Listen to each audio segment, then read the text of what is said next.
नमस्कार, आप देख रहे हैं इंडिया रिपोर्ट। मैं गुफरान खान। अहद करो ये मुल्क हमारा है, हम इसके लिए हैं और इसकी तकदीर के बुनियादी फैसले हमारी आवाज़ के बगैर अधूरे ही रहेंगे। ये अल्फाज मौलाना आज़ाद के थे। अबुल कलाम आज़ाद एक ज़हीन और तेज़ तर्रार शख्सियत के मालिक थे। आज मौलाना आज़ाद की यौम पैदाइश है, इसलिए आज का दिन एजुकेशन डे के रूप में भी मनाया जाता है। उनका जन्म 1888 में मक्का सऊदी अरब में हुआ था। उनके पिता मौलाना खैरुद्दीन साल 1898 में परिवार सहित भारत लौट आए और कलकत्ता में बस गए। आज़ाद को बचपन से ही किताबें पसंद थी। जब वो 12 साल के थे तो बाल पत्रिकाओं में लेख लिखने लगे।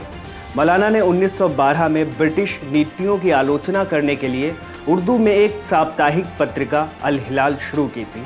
ब्रिटिश सरकार ने 2 साल के भीतर ही इस पत्रिका की सुरक्षा राशि जब्त कर दी और भारी जुर्माना लगाकर उसे बंद करवा दिया। अल हिलाल पर प्रतिबंध लगने के बाद उन्होंने एक और साप्ताहिक पत्रिका अल बगाह शुरू की। मौलाना आज़ाद के लिए एकता आज़ादी से भी ज़्यादा ज़रूरी थी। मौलाना ने मुसलमानों से कहा, भले ही धर्म के आधार पर हिंदू तुमसे अलग हों, लेकिन कौम और हुब्बुल वतनी की बुनियाद पर वे अलग नहीं हैं। वहीं दूसरी तरफ पाकिस्तान तुम्हें किसी दूसरे राष्ट्र से आए नागरिक की तरह ही देखा जाएगा। जब भारत के मुसलमान पाकिस्तान की तरफ रुखसत हो रहे थे तो उन्होंने जामा मस्जिद की मिंबर पर बैठकर खिताब किया था, देखो ये जामा मस्जिद की बुलंद मीनारें तुमसे उचक उचक के कहती हैं कि तुमने अपने तवारीख के सफ़ाहात कहाँ गुम कर दिए। अभी कल की बात है कि यमुना के किनारे तुम्हारे काफिलों ने वज़ू किया था और आज तुम हो कि तुम्हें यहाँ रहते हुए खौफ महसूस होता है। मौलाना आज़ाद की उस समय की ये बातें आज के लिए कितनी सटीक साबित होती हैं।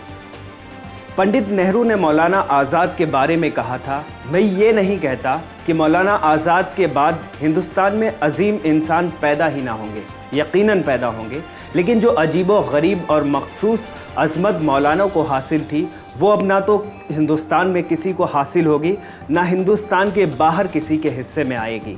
मौलाना आज़ाद ने बंटवारे को रोकने की हर संभव कोशिश की। साल 1946 में बंटवारे की तस्वीर काफ़ी हद तक साफ होने लगी और दोनों पक्ष बंटवारे पर सहमत हो गए। तब मौलाना आज़ाद ने सभी को आगाह करते हुए कहा था कि आने वाले वक्त में भारत इस बंटवारे के दुष्परिणाम झेलेगा। जब हम पीछे मुड़कर देखते हैं तो मौलाना आज़ाद की अक्ल की दाद देनी पड़ती है। उनकी सटीक भविष्यवाणी प्रशंसनीय है। एक अजीम शख्सियत 22 फरवरी 1958 को इस दुनिया से रुखसत हो गई, लेकिन मौलाना आज़ाद हमेशा ज़िंदा रहेंगे जहां भी खौफ होगा।